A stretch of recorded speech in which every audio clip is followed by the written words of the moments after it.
probably other video chats to get to today. So welcome everybody to our pre-Easter gathering. How about that for today? I hope everybody's got plans to at least communicate with their families today or this weekend, and in a safe and healthy manner.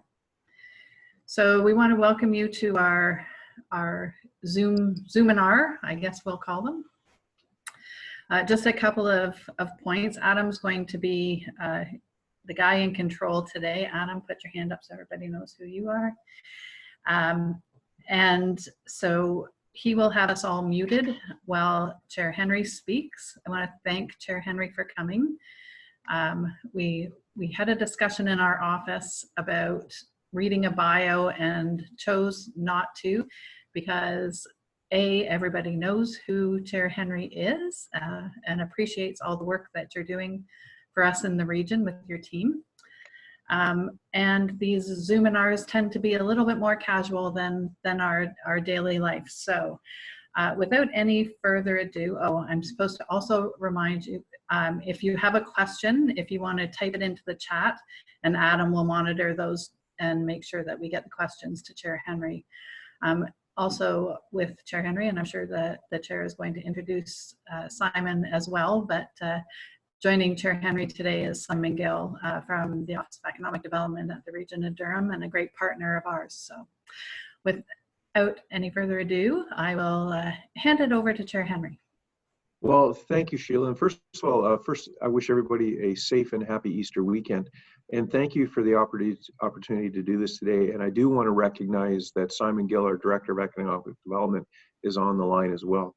And to you and your team, Sheila, at the Board of Trade, I just want to say thank you for what you've been doing and working within your community. The efforts of your Board of Trade and the Chamber of Commerce and the other boards of trade, and working in conjunction with our Economic Development Department, have really been getting and collecting the data we need to send it to the appropriate levels of government to show the needs within the region. So for the great work that you've done, I want to say thank you. I do also want to recognize Mayor Foster and his team and the CAO for the great work that they do. Here at the region, it's a different day of doing business, but we're still doing business. And I want to just tell you as we start out, with the challenges we're having, we're still dealing with Metrolinx almost on a day-to-day basis, trying to gather and produce the information that is needed to get the GO train out to where it's supposed to be. So a lot of the projects that we were working on, we are still working on. We have about 1,700 connections for our employees now to work from home, that the day-to-day stuff that we do is still ongoing. We have changed shift scheduling within our water treatment plants so that we don't have people coming in at the same time. The way we've done business is now very different. Regional headquarters is closed, but we're still able to do meetings through what we're doing today. The technology has allowed us to continue to do the day-to-day needs of our region, including yesterday, we got a message back. We're still dealing with water and sewer breaks on residential properties and getting our crews out. The difference is if we send 4 people, chances are now you will have 4 vehicles in front of an area where they're working because they're not allowed to travel together. But we're finding ways to adapt to the new way of doing business, and incredibly proud of the work that our regional staff is doing, and also at the local municipalities. They're working together in a way that we have never seen before, and that's incredibly exciting.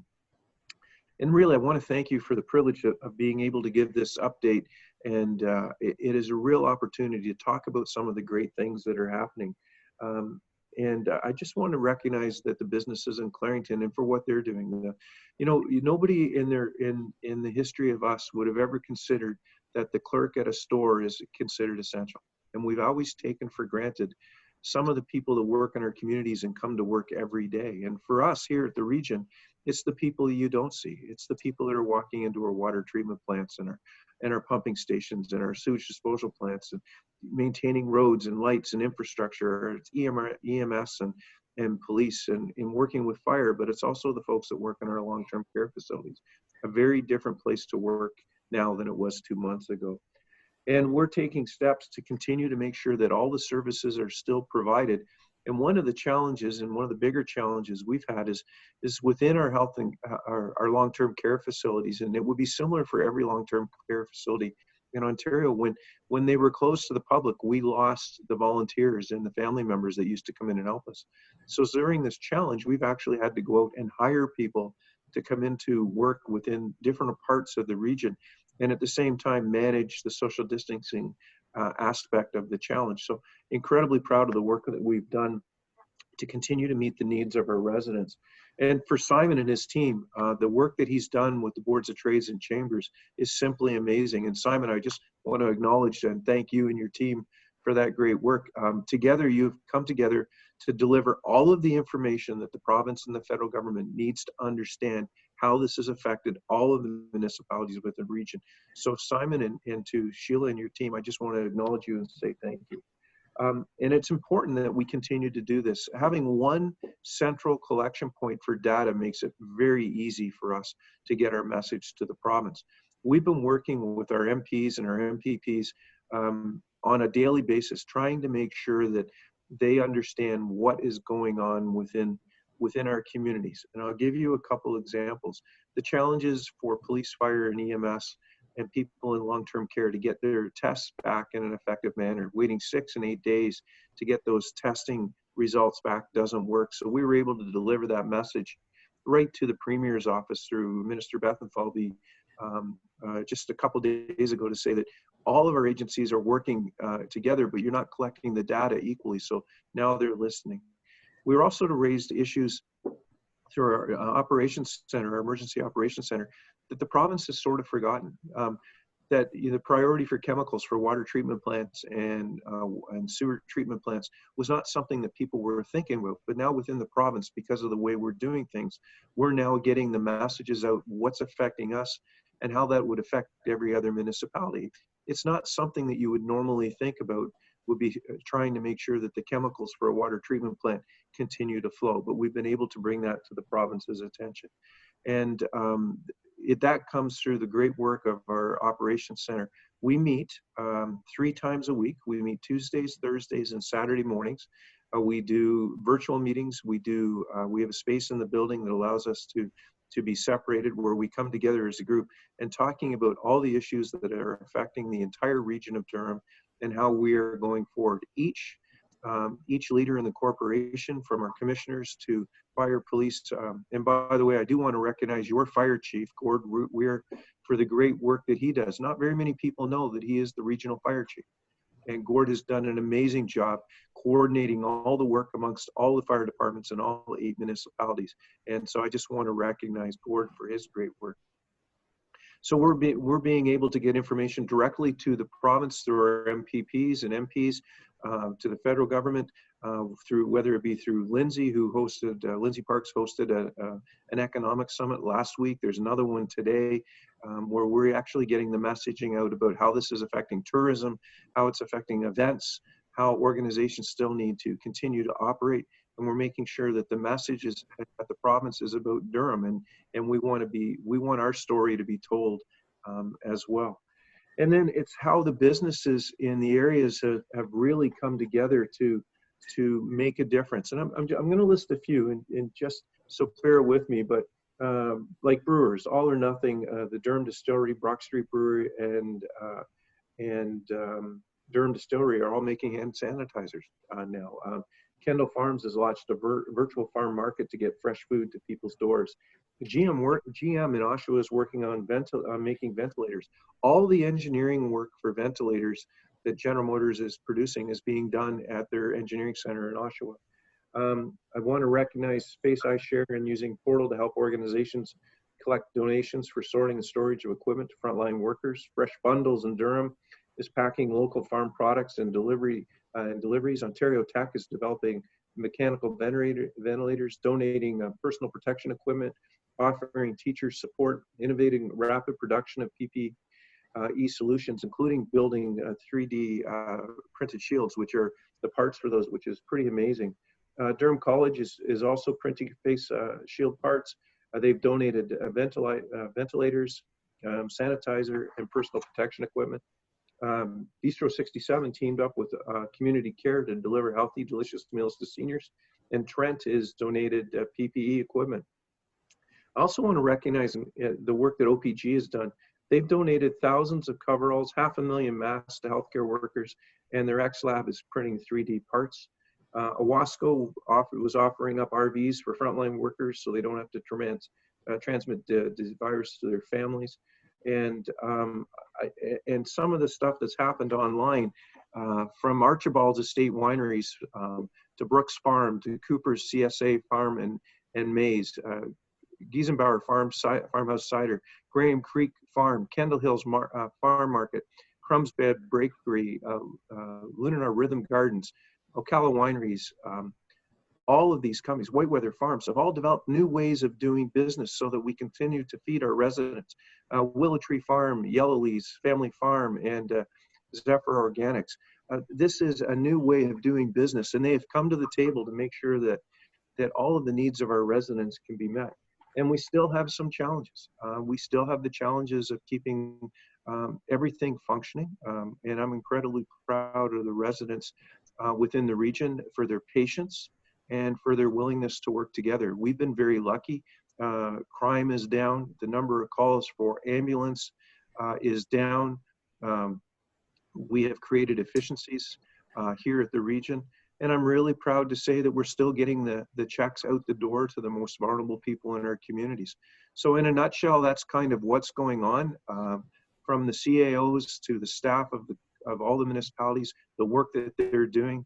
And the region is still open for business, but in a very different way than we were 6 weeks ago. All right. So I'll maybe start with a question. One of the things that we've been hearing, there's lots of projects going on across the region of Durham from a development standpoint that are in the process of site plan or getting approvals from various areas of regional and local government. So is there an effort to sort of clear out that backlog so that when the economy restarts, that we've got a clean slate and a clear path for new investment as we hope the message gets across that bringing manufacturing back to Ontario is really important? So all of that work still continues. I can tell you that our staff here at the region are working on all of the items that they were working on prior to this challenge. And we've also given some delegated authority to our Commissioner of Planning and Economic Development, Mr. Bridgman, so that he can do some work as well. So our staff are still doing and reviewing drawings, subdivision plans. Anything that was on the table is still on the table, and we're working on all of those items. So it should be, and when this is all over, we should be able to continue to advance the region. The work is being done as we speak, and they're doing business similar to how we're doing business right now, through video chats and through connecting online. All right. Hi, John. Or sorry, I should say Chair Henry. Just a couple of questions here that we've gotten prior to. So can you maybe just talk more about just some of the initiatives that are being done just to kind of help support small businesses, medium-sized businesses, large businesses? And I think you've kind of commented on a few, but maybe you just want to elaborate more. Just I know we have a large number of small businesses on the call. Well, the great part is that the Boards of Trades, the Chamber, and our Economic Development Department came together to start to bring all that information.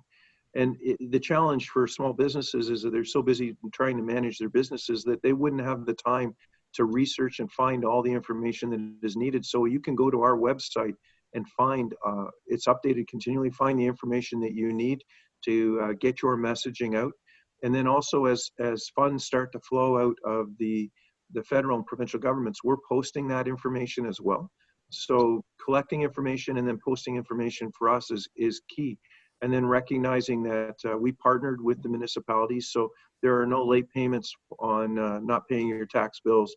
We've waived the late fees on water and sewer. So we've done some things to help that as well and move that along. So it's about a partnership and working together. The challenge for us is that every day something else changes and more information comes into the picture. So being able to have one central location to put that information for our business community and our residents makes absolute sense. And our corporate communications and our economic development people have done a great job about making sure that information is on the region's website. Perfect. So next question we had from beforehand was, what are you doing to bring on a supply of affordable serviced industrial land exclusive for users and operators within the region of Durham? So during our budget, we actually now have the ability to find where we can and do some pre-planning and servicing of land. So we put money into really I'll call it an economic development fund for doing taking advantage of that. So we've done that. It was passed in the budget this year, and it's the first of its kind. And so we're out there and we're looking for opportunities on the edge to make sure that we can do that. We're still continuing to do all the work around the servicing of some of the lands around. That is still going on. Our planning people are still working, but most are working from home, but we're still getting stuff done. Okay, perfect. So our next question that just came in, it just talks about what is being done. Is there any thought being given to learnings and what happens post-COVID when we are back to normal?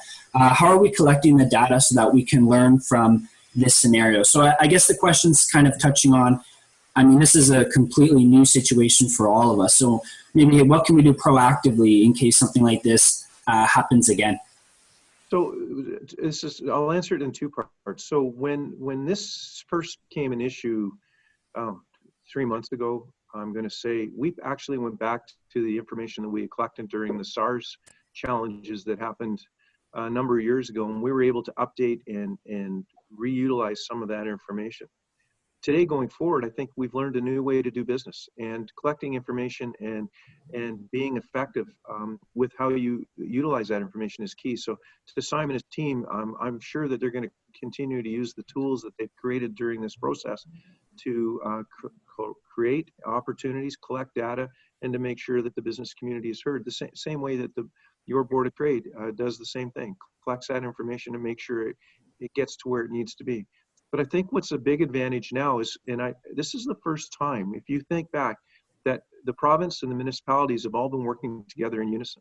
And realizing this going forward, I think, we need to really, and I've talked about this as a former business person, and I still believe I still think like a business person. Going forward, the opportunities to create a sustainable economy within Canada that's not based on a lot of other outside interests.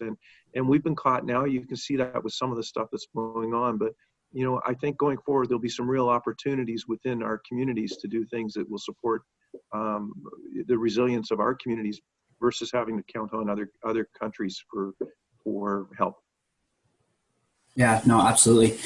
We had another question here. I think you kind of alluded to it already. Just talking about the region planning on deferring due dates for property taxes. I think you may have touched on that, but I don't know if you want to maybe elaborate a little bit more. So that's really interesting. We don't do that. So the lower tier municipalities, they're responsible for the collection of property taxes, and then they have an obligation to remit the collection to us 7 business days after it's collected. So really, when the lower tiers said that they were doing that, we automatically stepped into that. So there are no penalties for late payments from us, and the money that will be coming in, we're still getting some of that because some people are just paying, but on the deferral, it's based on how the lower tiers collect the taxes. So there is no interest penalties or late payment penalties from from the region, and then all the municipalities have canceled that as well. Yeah, absolutely. So just a reminder to everybody that if you do have any questions, just to please put them in the chat, and we can make sure to get all of them for Chair Henry. So I guess I'll just try and ask another one. So I mean, again, for businesses, again, this is being very new. So what do you think is going to change on the business side of this at the end? I know someone. We talked about even shaking hands or just the day-to-day business. So maybe if you can have anything else maybe to add on to that. Well, I think the way we do business is really going to change. So, for example, I sit as a director on the AMO board. We did our last board meeting where the representatives from all over Ontario were doing what we're doing now. So, utilizing the tools, it may affect travel.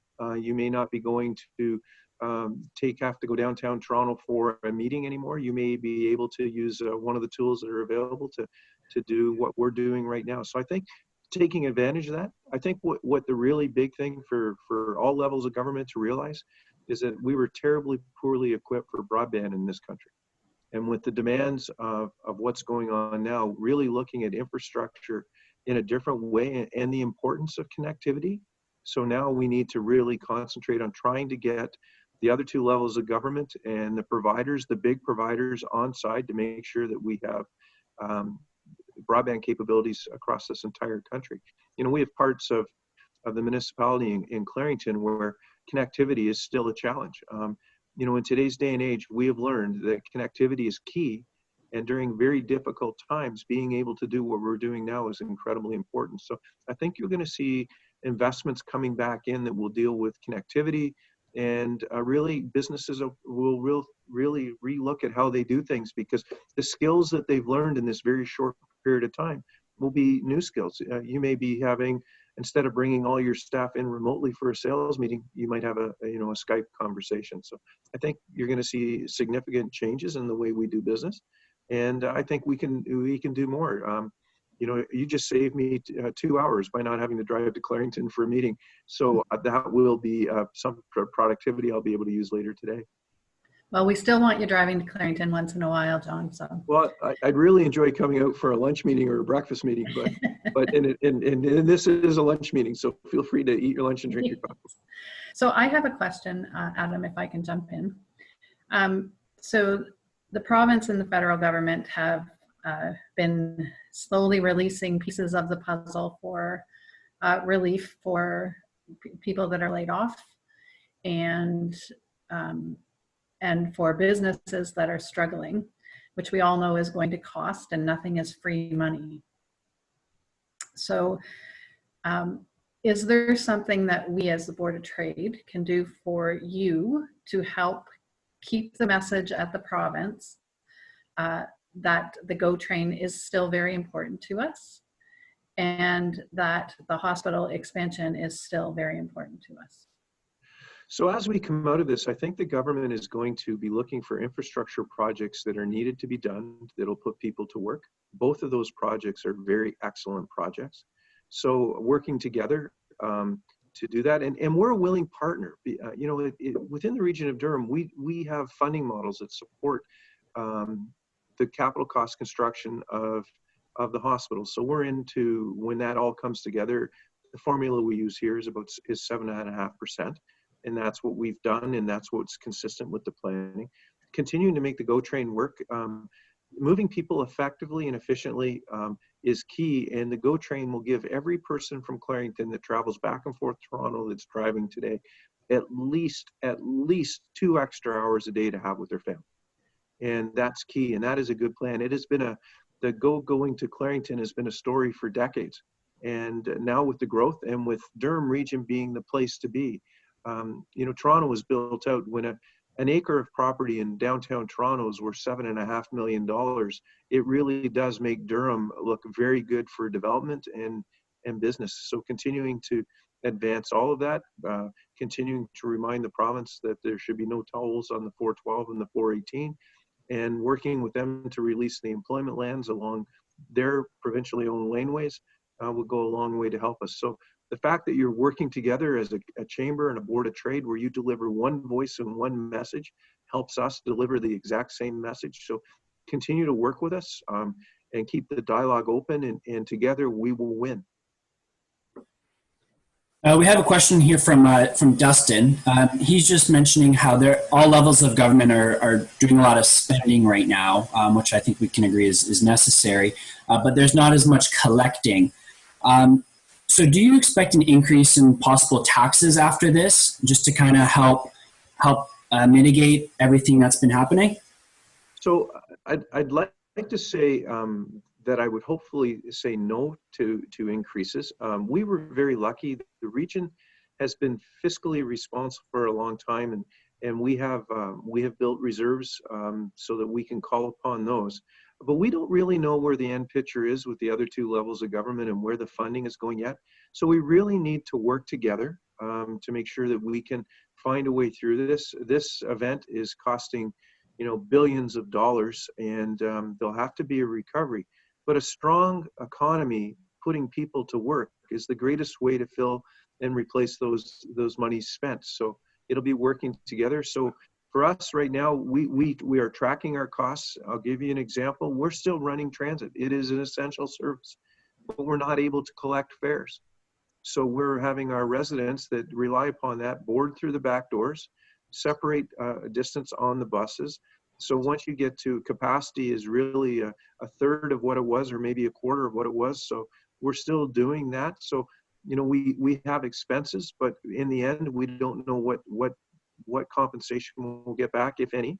But right now, I think we're in good shape, and I'm hopeful that with the fact that we have to cut some of our works projects down, we're going to lose an envelope for the construction season. So we're talking now about only doing the projects that we can manage to get finished this year based on the timelines. So it's a mathematical balancing act right now, but I'm hopeful in the end that we'll be in good shape.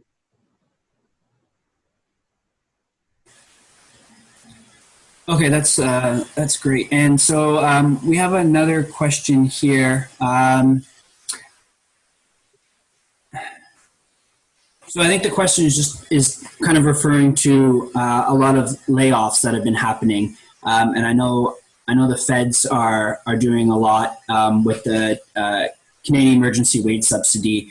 Can you maybe speak to that at a local level, and what can we do to continue to help support all these residents here in Durham? Well, continuing to do what you're doing now, trying to find an alternate way to continue to do business. I'm watching what the government is doing now with wage subsidies and how that's going to help. But it is a tough time for families. There's delays in delivery. Not everybody has the money to be where they are now. They live day to day. So there's those challenges. And here at the region, I can tell you that we have people working in facilities now that may have never been trained to work in those facilities, and now we're training up to do that. We still have the challenges of running all of the infrastructure that we had before, and there again, our revenue source is changed. So I think as we reach the curve here, and as we start to go into the next steps, we're going to have to work really, really hard to find and build an economic recovery plan that works for everybody. So those conversations are open. We talk. There isn't a day go by that we don't have a conversation related to this here at the region, and it's a concern. So there again, it's about working together and making sure that the residents and the businesses have the appropriate information. And there again, Simon and his team is doing the best they can to make sure it's up to date. They update the website a couple times a day, and they're doing a great job. Yeah, that's great. So again, I just want to remind everyone, maybe just if you have any other questions, just to please put them in the chat, and we can do our best to get to all of them. Just some good comments here. So we just had Bob thinking, just bringing up the connectivity. I know broadband has been very important for all of us during this time right now. Dustin had a comment too about the carbon tax. So I don't know if maybe if you want to touch on that, Chair Henry, just in terms of at a local level, maybe even if we speak about maybe the environmental impact that's been happening with all of this. I mean, I guess you could say that there's been less cars on the road. Well, it's not just less cars. So, for example, our calls for service for EMS for accidents is down 23%. So there's a number of things that are happening. When you talk about the challenges of carbon, when the less people you have driving is better. So it goes back to the GO train going east. The faster it's done, the more cars we can take off the road. The infrastructure that will be needed to put in place, the opportunities to build the first transit-oriented village on a greenfield on a goal line in Curtis is a great story. But the planning for that is going to be very different than planning was 5 years ago and how you build a community. So we're doing a number of things. I think if you look at some of the mapping on Google related to climate, you can see that this recession has made a huge change in places around the world. If you look at maps today and maps 6 weeks ago or 8 weeks ago. So climate is a big thing, but we really do need some leadership from the federal and provincial government on the recovery and how we're going to go forward. We're still planning all the things that we've done before, including trying to still continue to talk about the airport, but at the same time, we have put an emphasis on how important our agricultural business is in Durham region. And we've put out a number of communications about the importance of that farmer that's up the road that's now changed his business on how to get you produce and vegetables and meats and all kinds of those great products that we grow in Durham. Agriculture is still our largest employer.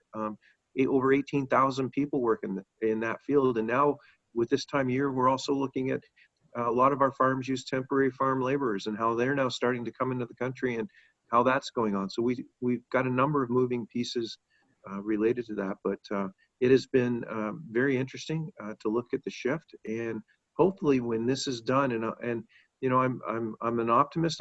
You're starting to see things happen where curves are starting to reach. But we can't give up on the fact that this is a big weekend for us. It's a long weekend. It's Easter weekend. More people are going to be Skyping dinner. They're going to be doing FaceTime. There will be no social gatherings.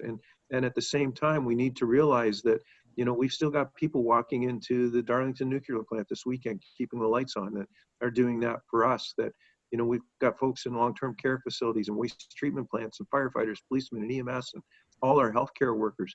And when the stores are open, because I believe they're going to close most of them this weekend, we still have to remember and thank the clerks that, allow us to check out in some of our stores.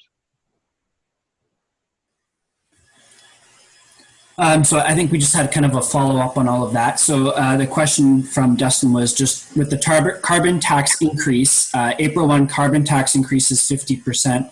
Not sure this is the time for the increase. So, sorry. So would Durham Region advocate to put a hold on this increase for now to help businesses keep costs at a minimum? We haven't had that conversation yet, but we will be raising every conversation we can with all levels of government to try to make sure that they're absolutely aware how important the recovery is and that this is going to take all of us working together. So I can say we haven't had that conversation, but it's now in my day timer, and that'll be something that we'll talk about going forward. So sorry, I know I'm probably not supposed to speak, but just anecdotally and just by way of the business that I do, I would say 80% of the businesses that I've spoken to have raised this with me at some point, and it's a key concern for them. Okay. Well, we got Simon on the line, and Simon will have that conversation later today, or so about how we get a messaging out.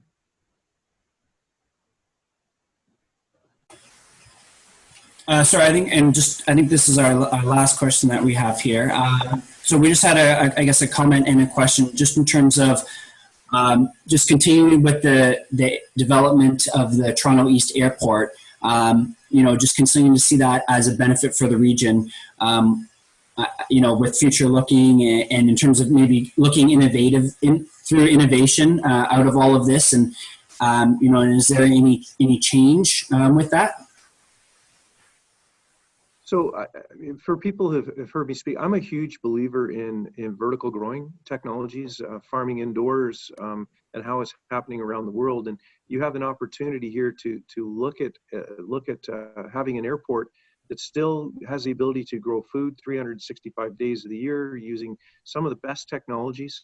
Most people wouldn't know this, but between Durham College and Ontario Tech, I believe that campus is the largest ground source heating project in all of Canada. That we are, having some of the brightest minds graduate from college and university right here in Durham region. So as we go forward down the road and as the world's changing, we have a real opportunity to do something really amazing on those lands. So continuing to get that message out and working together. And I truly believe that you can move freight, people, and grow food on that same section of land, and support the industries that are around there, and especially the aerospace. You know, in Canada, the aerospace industry is our 5th largest employer.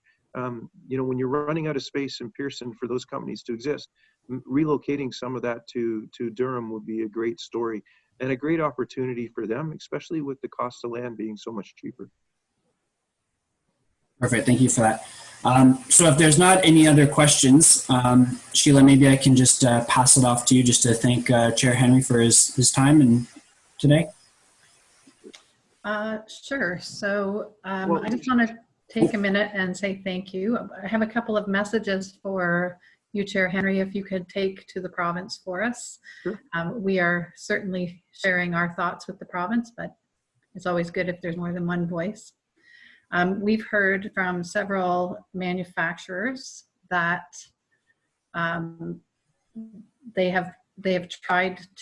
they've created solutions, whether it's manufacturing masks or whatever.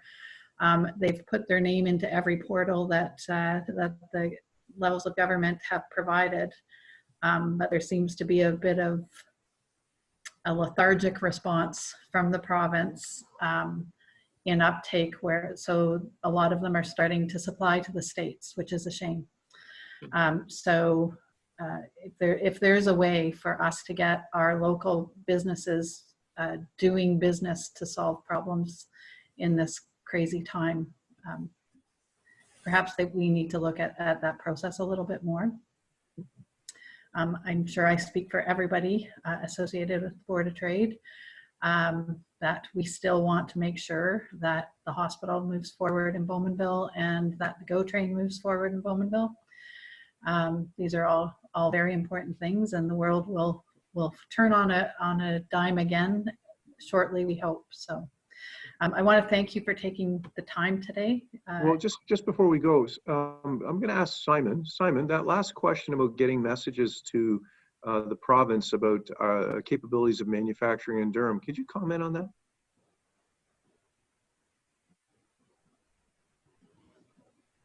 Adam, can you open Simon's mic?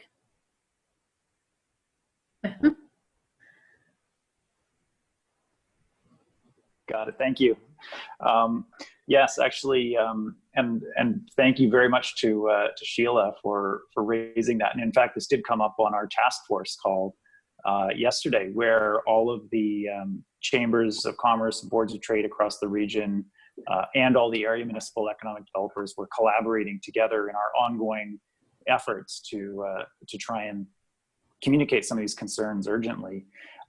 What we came up with as an option was for any Chamber of Commerce or Board of Trade or area municipal team member that comes across a company that's trying to get their healthcare supplies or equipment into the Canadian system but are having difficulties, that we were going to compile a list where it is really simply just company name, the product being manufactured or produced or sourced, and a contact number and email address. We'd get that list together, and then even on a daily basis, our chair's office or us as a task force could then forward that through to the appropriate minister's office, and just make sure that those champions of our business community and our post-secondary community can productively supply and meet the needs of the province and the federal healthcare system. So definitely, if there's anybody on the line that has had difficulty reaching the province or the feds with your solution or your unique product, definitely reach out to Sheila and the rest of the CBOT team, and we'll collect those, company name, product, contact info, and we will work very hard to get you a call back immediately.